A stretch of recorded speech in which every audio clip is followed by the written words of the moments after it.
Hi everyone, it's Megan Robertson. I'm back again with my second story. This one is going to teach us how you can take all of your differences and working together as a team, you can solve any problem. It's based on the story by Kathy Tucker. It's called The Seven Chinese Sisters.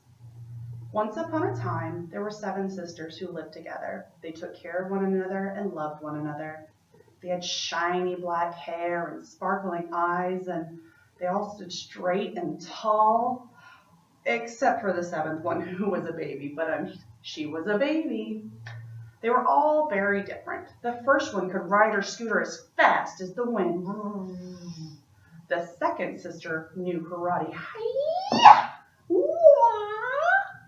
The third sister could count super duper high. I'm talking like 500 and beyond. The fourth sister could talk to dogs. And the fifth sister, oh man, she could catch any ball. It didn't matter how high up you tossed it, she would catch it, even if it was like miles and miles up. And sixth sister, well, she was known for her soup, specifically her noodle soup. And seventh sister, remember, she was a baby, so no one really knew what she could do because she couldn't talk. But, that's okay, because she'll grow up someday, right? Far away, across a bridge, through a forest, and up a mountain, lived a dragon. And one morning, he woke up starving. Oh, he was so hungry. And then, what's that delicious smell? He smelled 6 sisters' famous noodle soup. He didn't even think about it. He just flew down that mountain, over the forest, and across the bridge until the house, and they never even saw him.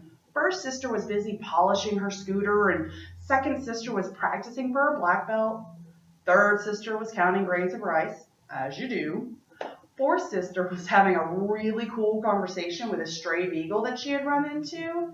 And the fifth sister had tossed a ball up a mile high and was waiting to catch it.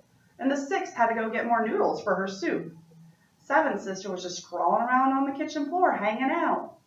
So when that dragon peeked through the window, he forgot all about that sixth sister's noodles and took that plump, chubby little seventh sister baby and flew back over the bridge, over the forest, and up the mountain into his cave.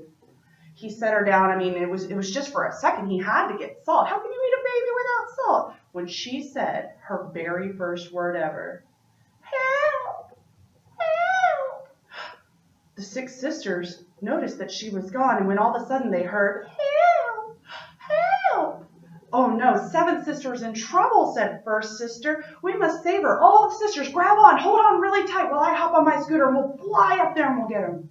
So they followed the sounds of the help until they went over the bridge, through the forest, up the mountain, and made it to the cave. They could smell smoke and hear awful roars, roar, roar, and dragon talk. Well, poor sister, she was listening very closely because dragon sounds kind of like dog and have a couple of things in common. So she thought for a second, and then she heard him say, "There's no use calling for help. I'm going to eat you for my supper." Well, the 7th sister finally said her second word because, she was getting very good at it, and she said, "No, no." Well, when the sister heard that, she tried as best she could to say in dog to the dragon, "If you don't bring her out, sir, you're going to regret it." Well, the dragon never heard anybody talk to him before, and all he could understand was, "Bring her out, sir?" Well, this intrigued him. Who could this be? So he picked up 7th sister in his mouth and went out the cave when all of a sudden 2nd sister hit him right in the chin and caught him by surprise. He was so shocked, he just spit that baby right out. And she went back, further and further and further until 5th sister leaned way, way back and boom, caught her just like one of the balls that she often tossed up way high in the sky. He just started crying. "Oh, I'm hungry, I'm so hungry."